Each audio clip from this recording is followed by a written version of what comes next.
8ാം ക്ലാസ്സിലെ എൻ്റെ പ്രിയപ്പെട്ട കൊച്ചു കൂട്ടുകാർക്ക് മാത്സിലെ 1ാം അധ്യായത്തിലേക്ക് സ്വാഗതം. 1ാമത്തെ അധ്യായത്തിൻ്റെ പേരെന്താണെന്നറിയോ? ഈക്വൽ ട്രയാങ്കിൾസ് അഥവാ തുല്യ ത്രികോണങ്ങൾ. ഈക്വൽ എന്നും ട്രയാങ്കിൾസ് എന്നും നിങ്ങൾ വേറെ വേറെ കേട്ടിട്ടുണ്ടാവും.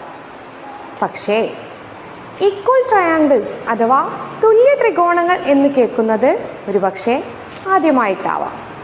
അപ്പോൾ നമുക്ക് അതെന്താണെന്നൊന്ന് കണ്ടു നോക്കാം. അപ്പോൾ തുല്യ ത്രികോണങ്ങൾ എന്താണെന്ന് അറിയുന്നതിന് മുമ്പ് ത്രികോണങ്ങൾ എന്ന് പറഞ്ഞാൽ എന്താ? അതായത് ട്രയാങ്കിൾസ്. എന്താ ഈ ട്രയാങ്കിൾസ്? ഏറ്റവും ചെറിയ ബഹുഭുജം, അതായത് സ്മോളസ്റ്റ് പോളിഗണാണ് എന്ത്? ത്രികോണം. എല്ലാവരും മുമ്പ് പഠിച്ചിട്ടുണ്ടാവും അല്ലേ? എന്തൊക്കെയാണ് അതിൻ്റെ പ്രത്യേകത? 3 സൈഡ്സും 3 കോണുകളോടും കൂടിയ ഏറ്റവും ചെറിയ പോളിഗണാണ് അല്ലേ? അതായത് നിങ്ങൾ എല്ലാവരുടെയും ഇൻസ്ട്രുമെൻ്റ് ബോക്സിൽ ഉള്ള ഒരു സാധനമാണിത്. എന്താ ഇതിൻ്റെ പേര്? സെറ്റ് സ്ക്വയർ അല്ലേ? ഇത് ത്രികോണത്തിൻ്റെ ഷേപ്പിലാണ് നമുക്ക് കിടക്കുന്നത് അല്ലേ? അപ്പോൾ 3 സൈഡോടും 3 കോണുകളോടും കൂടിയ ഏറ്റവും ചെറുതുമായിട്ടുള്ള പോളിഗൺ അഥവാ ബഹുഭുജമാണ് ത്രികോണം അല്ലേ? അപ്പോൾ ത്രികോണങ്ങളെ വശങ്ങളുടെയും കോണുകളുടെയും അടിസ്ഥാനത്തിൽ നമ്മൾ പലതായി തിരിച്ചിട്ടുണ്ടെന്ന് പഠിച്ചിട്ടുണ്ട്, മുൻപ് പഠിച്ചതല്ലേ? അപ്പോൾ അതൊക്കെ എന്താണെന്നൊന്ന് ഓർത്തു നോക്കാം. ഈ ബോർഡിലേക്ക് ശ്രദ്ധിക്കൂ. ഇവിടെ ഞാൻ ത്രികോണങ്ങളെ, ട്രയാങ്കിൾസിനെ ബേസ്ഡ് ഓൺ സൈഡ്സ്, വശങ്ങൾക്കനുസൃതമായിട്ട് 3 തരത്തിൽ തിരിച്ചിട്ടുള്ളത് എഴുതിയിട്ടുണ്ട്. ഇവിടെ നോക്ക്. ഒന്നാമത്തെ ഇക്വലേറ്ററൽ ട്രയാങ്കിൾസ് അഥവാ സമഭുജ ത്രികോണം. അതായത് എന്തായിരുന്നു അത്? ഇക്വലേറ്ററൽ ട്രയാങ്കിൾ അഥവാ സമഭുജ ത്രികോണം എന്ന് പറഞ്ഞാൽ ഒരു ത്രികോണത്തിൻ്റെ 3 വശങ്ങളും 3 സൈഡ്സും ഈക്വൽ ആണ് എങ്കിൽ അങ്ങനെയുള്ള ത്രികോണങ്ങളെയാണ് എന്തു പറയുക? Equilateral triangles. ഇവിടെ ശ്രദ്ധിച്ചു നോക്ക്, ഞാനിവിടെ ഒരു ചിത്രം വരച്ചിട്ടുണ്ട്. 3 സൈഡ്സും ഈക്വൽ ആകുന്ന രീതിയിലാണ് ഞാൻ വരച്ചിട്ടുള്ളത് അല്ലേ? അങ്ങനെയുള്ള ത്രികോണങ്ങളെയാണ് എന്തു പറയുക? ഇക്വലേറ്ററൽ ട്രയാങ്കിൾ അഥവാ സമഭുജ ത്രികോണം. രണ്ടാമത് ഐസോസിലസ് ട്രയാങ്കിൾ അഥവാ സമപാർശ്വ ത്രികോണം. ഒരു ത്രികോണത്തിൻ്റെ എന്തായിരുന്നു?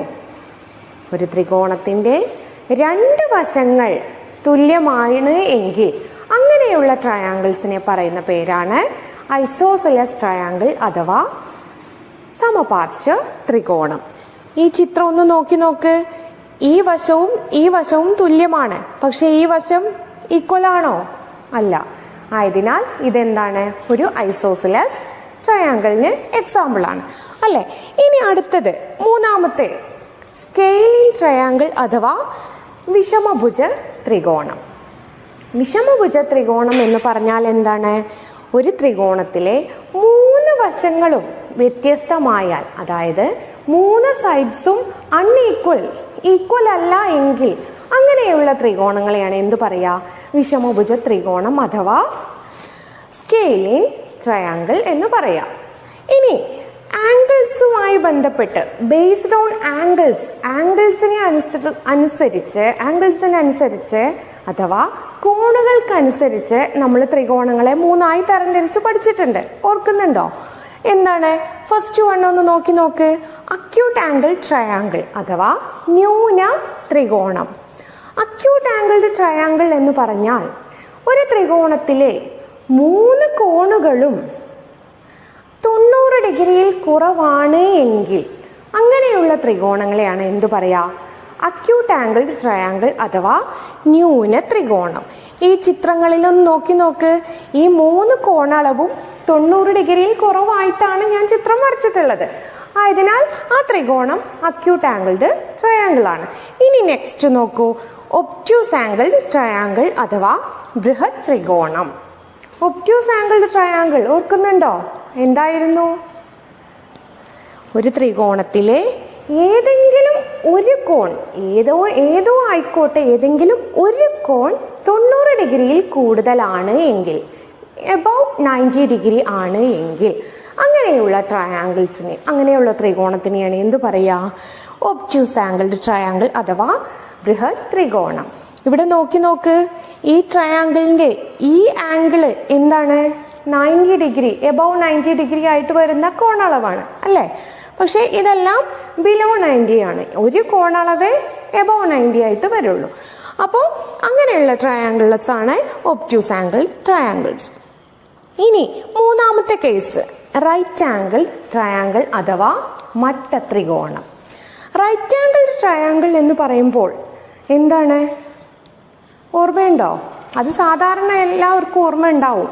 ഇതിനേക്കാളൊക്കെ കൂടുതലായിട്ട് ഓർക്കുന്ന ഒരു ട്രയാങ്കിൾ ആണത് അല്ലേ? റൈറ്റ് ആംഗിൾഡ് ട്രയാങ്കിൾ എന്ന് പറഞ്ഞാൽ എന്താ? ഏതെങ്കിലും ഒരു കോണളവ് 90 ഡിഗ്രി ആണ് എങ്കിൽ അങ്ങനെയുള്ള ട്രയാങ്കിൾസിനെയാണ് എന്ത് പറയുക? റൈറ്റ് ആംഗിൾ ട്രയാങ്കിൾ എന്ന് പറയാം.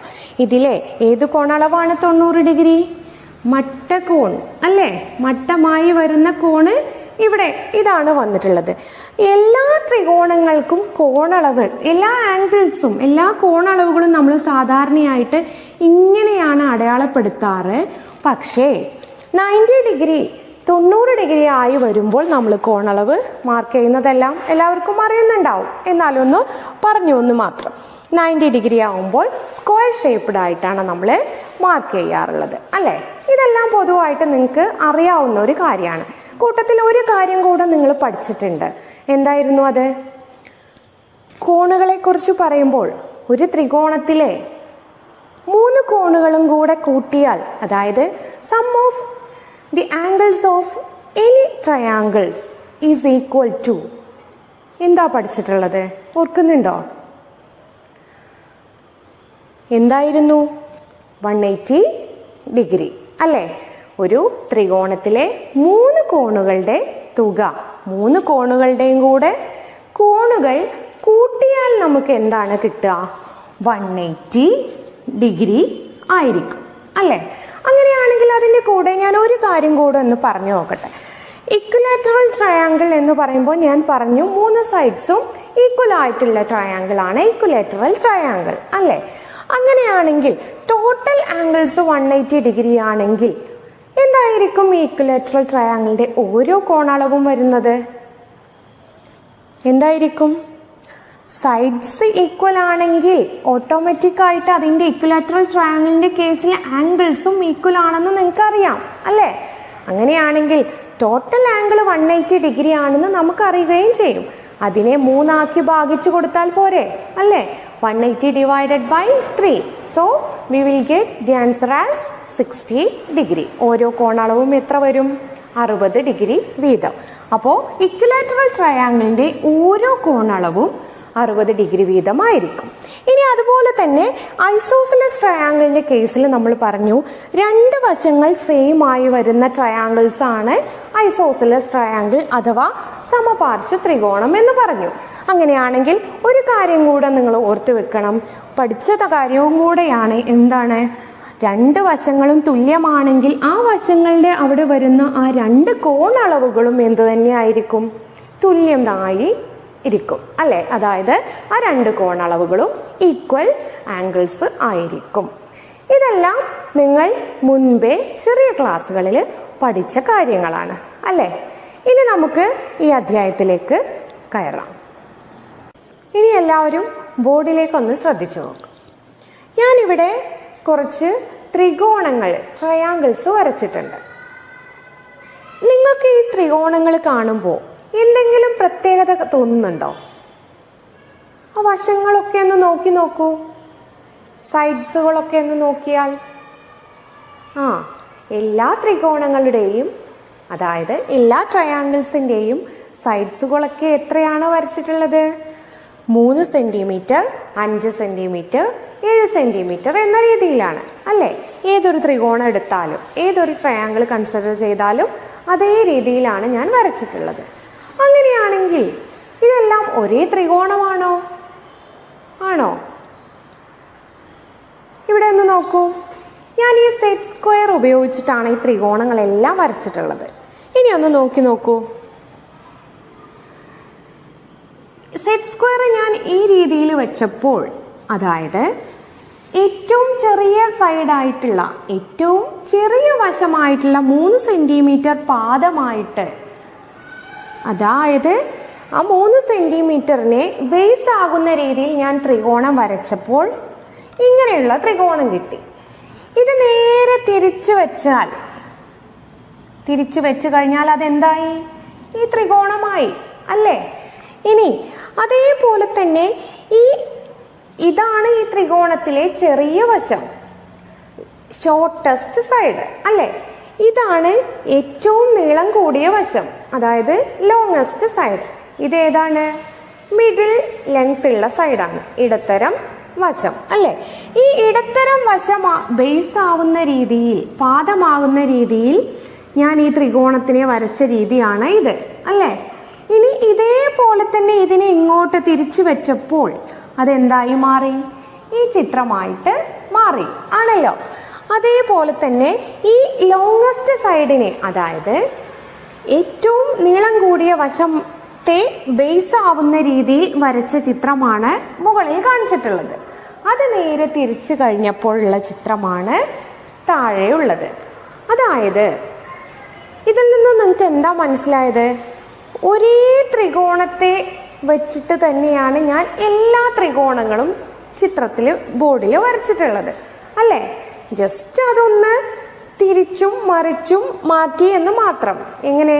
വശങ്ങളുടെ പാദമായി വരുന്ന വശങ്ങൾ മാറ്റി മാറ്റി വരച്ചു കഴിഞ്ഞപ്പോൾ എനിക്കതിനെ 6 തരത്തിലുള്ള ചിത്രങ്ങളായി കിട്ടി. അങ്ങനെയാണെങ്കിൽ ഈ 6 ത്രികോണങ്ങളും 6 തരത്തിൽ വരച്ചു എങ്കിൽ ഈ ത്രികോണങ്ങളെല്ലാം വ്യത്യസ്തമാകുമോ? അല്ല. കാരണം എന്താ? 6 ത്രികോണങ്ങളുടെയും വശങ്ങളുടെ നീളങ്ങൾ എന്താണ്? നമ്മൾ എടുത്തത് തുല്യ വശങ്ങളായിട്ടാണ് എടുത്തിട്ടുള്ളത് അല്ലേ? ഇത് ത്രികോണങ്ങൾ വരച്ചത് നമ്മൾ പാദങ്ങൾ വ്യത്യസ്ത രീതിയിലാകുന്ന രീതിയിൽ വരച്ചു എന്ന് മാത്രം. പക്ഷേ അതിലെടുത്ത അളവുകൾ എന്താണ്? തുല്യമാണ്, ഈക്വലാണ്. ഇങ്ങനെ നമ്മൾ ഒരേ അളവുകളിൽ തന്നെ ത്രികോണം വരയ്ക്കുകയാണെങ്കിൽ, അതായത് ഇങ്ങനെയുള്ള ത്രികോണങ്ങളെയാണ് നമ്മൾ എന്ത് പറയുന്നത്?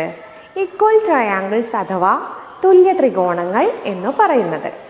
അതായത് ഒരു ത്രികോണത്തിൻ്റെ വശങ്ങളെല്ലാം മറ്റൊരു ത്രികോണത്തിൻ്റെ വശങ്ങൾക്ക് തുല്യമാണ് എങ്കിൽ അങ്ങനെയുള്ള ത്രികോണങ്ങൾ, അങ്ങനെയുള്ള ട്രയാങ്കിൾസ് എന്ത് ട്രയാങ്കിൾസ് ആണ്? ഈക്വൽ ട്രയാങ്കിൾസ് അഥവാ തുല്യ ത്രികോണങ്ങളാണ്. ഓക്കെ. ഇനി അങ്ങനെയാണെങ്കിൽ ഈ ത്രികോണങ്ങളുടെ കോണുകളൊന്ന് കൺസിഡർ ചെയ്ത് നോക്കൂ. ആംഗിൾസ് ഇവിടെ ഒന്ന് ശ്രദ്ധിക്കുക. ഞാൻ സെറ്റ് സ്ക്വയർ ഉപയോഗിച്ചാണ് വരച്ചത് അല്ലേ? ഇവിടെ ഉള്ള ത്രികോണത്തിൻ്റെ കോണുകൾ നോക്കുക. 5 സെൻറ്റിമീറ്ററിനും 3 സെൻറ്റിമീറ്ററിനും ഇടയ്ക്കുള്ള കോണളവാണ് ഇത് അല്ലേ? ഇത് ഞാൻ ഇങ്ങനെ തിരിച്ചു വന്നപ്പോൾ ഈ കോണളവ് ഇവിടെ 5 സെൻറ്റിമീറ്ററിനും 3 സെൻറ്റിമീറ്ററിനും ഇടയിലുള്ള കോണളവായിട്ട് വന്നു. ഈ മട്ടകോൺ അവിടെ അതിനിടയിലായിട്ട് വന്നു അല്ലേ? അതേപോലെ തന്നെ ഈ 5 സെൻറ്റിമീറ്ററിനും 7 സെൻറ്റിമീറ്ററിനും ഇടയിലായിരുന്നു ഈ കോണളവ്, ഈ ആംഗിള്. അത് ഇങ്ങനെ തിരിച്ചു പോയപ്പോൾ ആ ആംഗിൾ തന്നെയാണ് ഇവിടെ വന്നത് അല്ലേ? അതുപോലെ തന്നെ നമുക്ക് കാണാൻ കഴിയും ഈ കോണളവും എന്തു തന്നെയാണ്? ഒരേ രീതിയിലാണ് വന്നിട്ടുള്ളത്, ഒരുപോലെയുള്ള കോണുകളാണ്. അതായത് നമുക്ക് ഇതിൽ നിന്ന് എന്തു പറയാം? 2 ത്രികോണങ്ങൾ, 2 ട്രയാങ്കിൾസ് കൺസിഡർ ചെയ്യുമ്പോൾ അതിലെ 3 വശങ്ങളും തുല്യമാണ് എങ്കിൽ അതിൻ്റെ 3 കോണളവുകളും തുല്യമായിരിക്കും. അതായത് if the sides of a triangle are equal to the sides of another triangle, then we can say that the angles of that triangles are also equal. Clear? ഈ 2 ത്രികോണങ്ങളൊന്ന് നോക്കൂ. ഈ 2 ത്രികോണങ്ങൾക്ക് ഞാൻ പേര് കൊടുക്കുകയാണ്. ഇവിടെ ശ്രദ്ധിക്കുക. ഈ ത്രികോണത്തിന് ഞാൻ ABC, ഈ ട്രയാങ്കിളിന് PQR എന്നും പേര് കൊടുക്കുന്നു. ഓക്കെ. ഇനി ഇതിലെ വശങ്ങൾ തുല്യമാകുന്ന രീതിയിലാണ് വരച്ചത്. നിങ്ങൾ കണ്ടല്ലോ. ഇനി ഈ തുല്യമായിട്ടുള്ള സൈഡ്സ് ഒന്ന് ഞാൻ എഴുതി നോക്കുകയാണ്. ആദ്യം ഞാൻ എഴുതാൻ പോകുന്നത് ഇതിലെ ഏറ്റവും ചെറിയ വശം, അതായത് shortest side of this triangle ആണ് ആദ്യം എഴുതുന്നത്. ഈ ത്രികോണത്തിലെ നോക്കുകയാണെങ്കിൽ ഏതാണ് shortest side? A B. Okay, then ഈ ട്രയാങ്കിൾ കൺസിഡർ ചെയ്യുകയാണെങ്കിൽ അതിലെ ഷോർട്ടസ്റ്റ് സൈഡ് ഏതാ? P Q. ഓക്കെ, അപ്പോൾ ഞാൻ ചെറിയ വശങ്ങൾ എഴുതി. ഇനി ഇടത്തരം വശങ്ങളൊന്ന് ശ്രദ്ധിക്കുക. ഈ ത്രികോണത്തിലെ ഇടത്തരം, അതായത് മിഡിൽ ലെങ്ത് ആയിട്ടുള്ള വശം ഏതാണ്? A C. Okay, A C. അതേപോലെ തന്നെ ഈ ത്രികോണം കൺസിഡർ ചെയ്യുകയാണെങ്കിൽ ഇതിലെ ഇടത്തരം വശം ഏതാണ്? Q R. ഓക്കെ, ഇനി നമുക്ക് ഒരു വശം കൂടെ എഴുതാനുണ്ട്. അതേതായിരുന്നു? ഈ ത്രികോണത്തിലെ ലോങ്ങസ്റ്റ് സൈഡ്, ഏറ്റവും നീളം കൂടിയ വശം ഏതാണത്? ബി സി അല്ലെങ്കിൽ C B. Okay, B C. അത് ഏതിനോട് ഈക്വൽ ആണ്? പി ആറിനോട് ഈക്വൽ ആണ് അല്ലേ? B C equal to P R.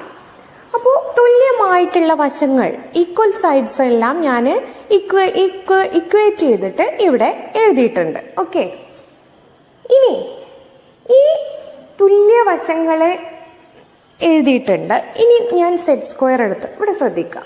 നമ്മൾ കണ്ടു ഈ ആംഗിളും ഇതിങ്ങനെ തിരിച്ചു വന്നപ്പോഴുള്ള ഈ ആംഗിളും സെയിം ആണെന്ന് കണ്ടു അല്ലേ? അതായത് ആംഗിൾ സി, കോൺ സി ഏതിനോട് ഈക്വൽ ആണ്? കോൺ ആറിനോട് ഈക്വൽ ആണ്. ഈ കോണളവ് ഈ കോണളവിനോട് ഈക്വൽ ആണ്.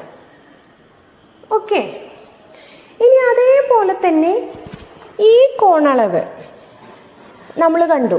ഈ കോണളവ്, അതായത് കോൺ ബി ഏതിനോട് തുല്യമാണ്? കോൺ പിയോട് തുല്യമാണ്. കോൺ ബി ഈക്വൽ ടു കോൺ പി. അതുപോലെ തന്നെ ഇനി ബാക്കിയുള്ള കോണളവ് ഏതാണ്? കോൺ എ. അത് ഏതിനോടാണ് തുല്യം?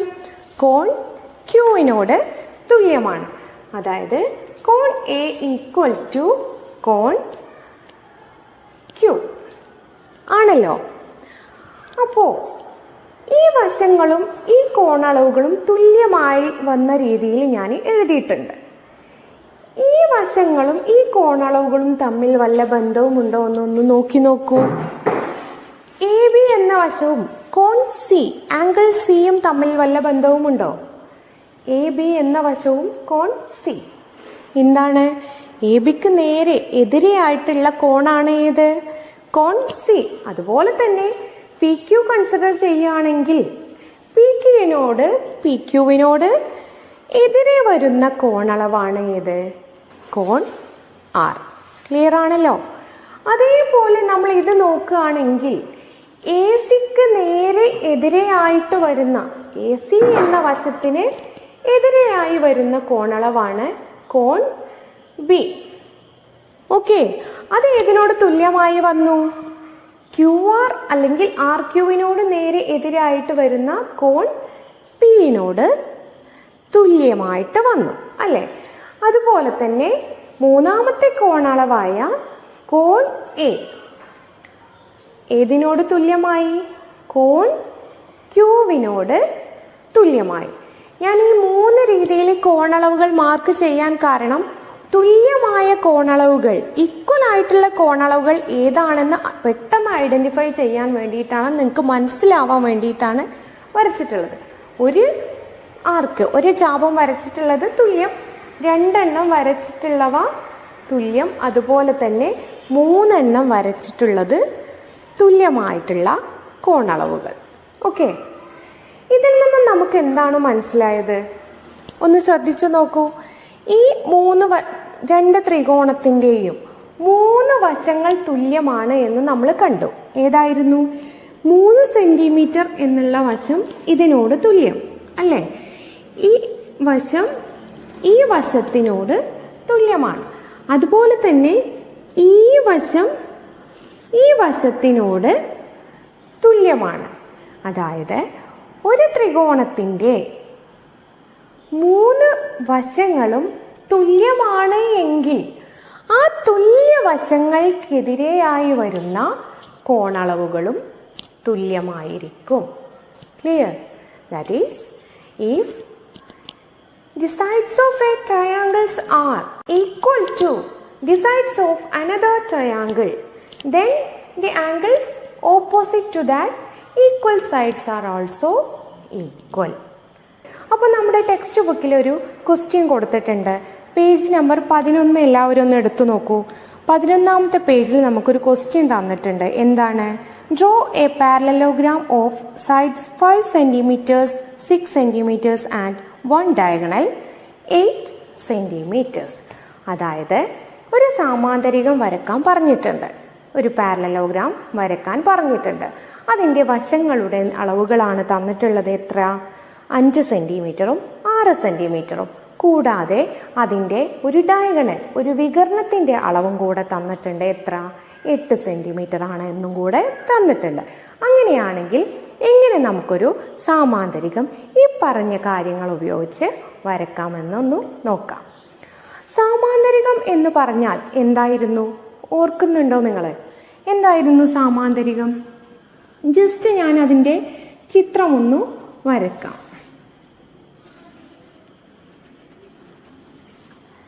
അതായത് എന്തായിരുന്നു?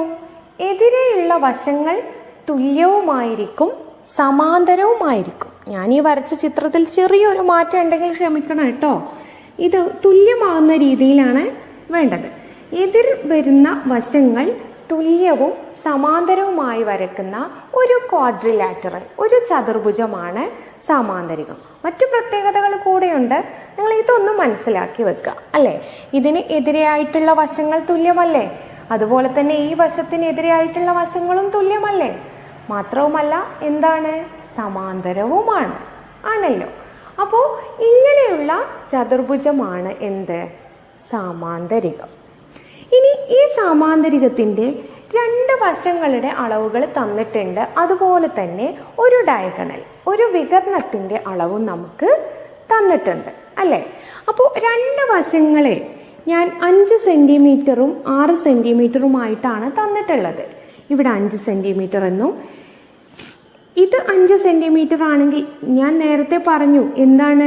ഇതിനോട് എതിരെയായിട്ട് ഓപ്പോസിറ്റായിട്ട് വരുന്ന ആ വശവും തുല്യവും സമാന്തരവുമാണ്, equal and parallel. So this sides length is also equal to 5 centimetre. Clear അല്ലേ?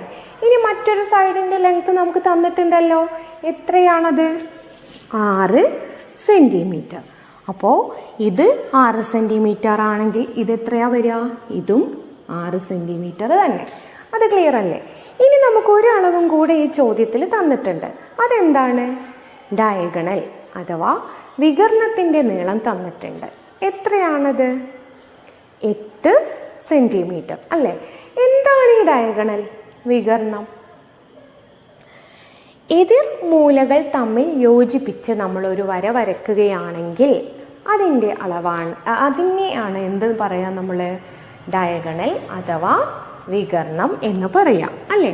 അതായത് ഇതിനോട് എതിരെയായിട്ടും ഉള്ള മൂല ഏതാണ്? കോണ് ഇത് അല്ലേ. ഇത് യോജിപ്പിച്ച് നമ്മളൊരു ലൈന്, ഒരു വര വരക്കുകയാണെങ്കിൽ ആ വരയാണ് എന്ത്? ഡയഗണൽ. ഇതേപോലെ നമുക്ക് ഇവിടെ വേണമെങ്കിലും വികർണം വരക്കാം. ഞാൻ ജസ്റ്റ് ഇതാണ് കൺസിഡർ ചെയ്യുന്നത്. അപ്പോൾ ഇതിൻ്റെ അളവും നമുക്ക് തന്നിട്ടുണ്ട് 8 സെൻറ്റിമീറ്റർ അല്ലേ. അപ്പോൾ ഇനി ഒന്ന് നോക്കൂ, ഈ ഡയഗണൽ കൺസിഡർ ചെയ്യുമ്പോൾ ഈ സാമാന്തരികം, ഈ പാരലലോഗ്രാം 2 ത്രികോണങ്ങളായി മാറി. 2 ട്രയാങ്കിൾസ് ആയിട്ട് ഇതിനെ ഡിവൈഡ് ചെയ്തിട്ടുണ്ട്. നിങ്ങൾക്ക് മനസ്സിലാവുന്നില്ലേ? ഇത് കട്ട് ചെയ്തിട്ടുണ്ട്. 2 ത്രികോണങ്ങൾ, ഈ ത്രികോണവും ഈ ത്രികോണവും അല്ലേ. ഇനി ആ ത്രികോണങ്ങളൊന്ന് നോക്കൂ. അതിൻ്റെ വശങ്ങൾക്ക് എന്താണ് പ്രത്യേകത? ഈ വശം 2നും തുല്യമാണ് ആണല്ലോ. ഇനി ഈ വശം 5 സെൻറ്റിമീറ്റർ. അതേപോലെ ഈ ത്രികോണത്തിൽ നോക്കുകയാണെങ്കിൽ ഈ വശം എന്താ? 5 സെൻറ്റിമീറ്റർ. അതുപോലെ ഈ വശം 6 സെൻറ്റിമീറ്റർ, ഈ വശം 6 സെൻറ്റിമീറ്റർ. അതായത് ഈ ത്രികോണത്തിൻ്റെയും ഈ രണ്ട് ട്രയാങ്കിൾസിൻ്റെയും 3 വശങ്ങളും തുല്യമാണ് അല്ലേ? അതായത് ഈ രണ്ട് ത്രികോണങ്ങളും എന്താണ്? തുല്യ ത്രികോണങ്ങളാണ് എന്ന് കിട്ടി. അപ്പോൾ നമ്മൾ ഇനി ഇത് രണ്ടും തുല്യ ത്രികോണങ്ങളാണെന്ന് കണ്ടു. ഇനി നമ്മളപ്പോൾ ഈ പാരലലോഗ്രാം, ഈ സമാന്തരികം വരയ്ക്കുന്നതിന് നമ്മൾ ആദ്യം വരയ്ക്കുന്നത് ഒരു ത്രികോണമാണ് വരയ്ക്കുന്നത്. അത് കഴിഞ്ഞിട്ട് അതിൻ്റെ തുല്യ ത്രികോണമായിട്ടുള്ള മറ്റൊരു ത്രികോണം നമ്മൾ അതിനോട് കൂടി വരയ്ക്കുന്നു. എങ്ങനെയാണ് ചിത്രം വരയ്ക്കുന്നതെന്ന് ശ്രദ്ധിക്കുക. ആദ്യം ഞാൻ വരയ്ക്കാൻ പോകുന്നത് ഈ ഡയഗണൽ, അതായത് വികർണം. വികർണം എത്രയാണ് തന്നിട്ടുള്ളത്? 8 സെൻറ്റിമീറ്ററാണ് നമുക്ക് വികർണത്തിൻ്റെ നീളം തന്നിട്ടുള്ളത് ആണല്ലോ. അപ്പോൾ ഞാൻ സ്കെയിൽ ഉപയോഗിച്ച് 0 മുതൽ, ഞാൻ കറക്റ്റ് നിങ്ങൾക്ക് ഫിഗർ വലുതാക്കിയിട്ട് കാണാൻ വേണ്ടിയിട്ട് കറക്റ്റ് അളവല്ല ഇതിലെടുക്കുന്നത് കേട്ടോ. അപ്പോൾ 8 സെൻറ്റിമീറ്റർ അളവിൽ ഞാനിവിടെ വികർണം വരച്ചിട്ടുണ്ട്. ഓക്കെ, ഇനി നമുക്ക് വശങ്ങളാണ് വരക്കുന്നത്. ഈ ചിത്രത്തിൽ ഇങ്ങനെയാണ് ചിത്രമുള്ളതെങ്കിലും ഞാൻ വികർണം ഇങ്ങനെ ഈ രീതിയിലാണ് വരച്ചിട്ടുള്ളത്, ഹൊറിസോണ്ടലായിട്ടാണ് വരച്ചിട്ടുള്ളത്. അപ്പോൾ ഫിഗർ ഇങ്ങനെ വരുമെന്ന് മാത്രം, വേറൊരു മാറ്റവും ഇല്ല. ഓക്കെ, അപ്പോൾ ഇനി നമുക്ക് വരയ്ക്കേണ്ടത് ഇവിടെ നിന്ന് ഇങ്ങോട്ട് 5 സെൻറ്റിമീറ്റർ ആണ്, ഇവിടെ നിന്ന് ഇങ്ങോട്ട് എത്രയാണ്? 6 സെൻറ്റിമീറ്ററുമാണ് അല്ലേ? അപ്പോൾ ത്രികോണം വരയ്ക്കുന്നതൊക്കെ നിങ്ങൾ മുൻപേ പഠിച്ചതാണ്, വശങ്ങൾ തന്നാൽ ത്രികോണം വരയ്ക്കുന്നത്. അപ്പോൾ ഞാൻ എന്ത് ചെയ്യുന്നു? കോമ്പസ് എടുത്ത് കോമ്പസിൽ 5 സെൻറ്റിമീറ്റർ അളവെടുത്തിട്ട് എടുക്കുന്നു. ഈ 5 സെൻറ്റിമീറ്റർ ഇവിടെ ഞാൻ വെച്ച് ആർക്ക് ചാപം വരയ്ക്കുന്നു. ഓക്കെ, അപ്പോൾ ഈ വശത്തിൻ്റെ അളവ് 5 സെൻറ്റിമീറ്റർ. ഇനി ഞാൻ 6 സെൻറ്റിമീറ്റർ അളവിൽ കോമ്പസിലെ അളവെടുത്തിട്ട് ഇവിടെ നിന്നും ആർക്ക് വരയ്ക്കുന്നു. ഓക്കെ, അപ്പോൾ നമുക്ക് ആ 2 ആർക്കും കൂടെ കൂട്ടിമുട്ടുന്ന ഒരു പോയിന്റ്, ഒരു ബിന്ദു കാണാൻ കഴിയും അല്ലേ? ആ ബിന്ദുവിൽ കൂടി ഇത് രണ്ടും കൂടെ കൂട്ടി യോജിപ്പിച്ച് കഴിഞ്ഞാൽ നമുക്ക് എന്ത് കിട്ടി? 5 സെൻറ്റിമീറ്റർ ഇവിടെയാണ്, ഇവിടെ 6 സെൻറ്റിമീറ്റർ അല്ലേ? ഇപ്പോൾ നമുക്ക് എന്ത് കിട്ടി? ഒരു ത്രികോണം കിട്ടി. അതായത് ഈ പകുതി ഭാഗം നമ്മുടെ കംപ്ലീറ്റ് ആയി അല്ലേ? ഇനി നമുക്ക് ഇതേ ത്രികോണമാണ് താഴേക്കും വരക്കുന്നത്. അതായത് ഇതിൻ്റെ നേരെ ഓപ്പോസിറ്റ് വരുന്ന സൈഡിൻ്റെ ലെങ്ത് എത്രയാ? 5 സെൻറ്റിമീറ്റർ. അപ്പോൾ ഇതേ അളവ് ഇവിടെ അല്ലേ? ഈ അളവ് 5 സെൻറ്റിമീറ്റർ ആണ്. ഈ 6 സെൻറ്റിമീറ്ററിന് നേരെ ഓപ്പോസിറ്റായി വരുന്ന വശത്തിൻ്റെ അളവും എത്രയാ? 6 സെൻറ്റിമീറ്റർ തന്നെ. അപ്പോൾ ഇവിടെ നിന്നും 6 സെൻറ്റിമീറ്റർ അളവ് ഞാൻ ഇതിൽ കറക്റ്റ് അളവെടുത്തു. അല്ല എങ്കിൽ നിങ്ങൾ സ്കെയിൽ ഉപയോഗിച്ച് എടുത്താലും മതി. ഓക്കെ, അപ്പോൾ ഇവിടെ നിന്ന് ഇങ്ങോട്ടുള്ള അളവ് 6 സെൻറ്റിമീറ്റർ. വരയ്ക്കുമ്പോൾ പ്രത്യേകം ശ്രദ്ധിക്കുക, ആർക്കുകൾ കൂട്ടിമുട്ടുന്നില്ല എങ്കിൽ നമ്മൾ എന്ത് ചെയ്യണം?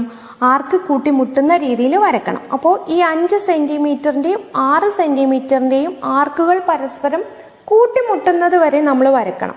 ഈ 5 സെൻറ്റിമീറ്ററിൻ്റെ ആർക്ക് ഇവിടെ നീട്ടിയാലേ മുട്ടുള്ളൂ അല്ലേ?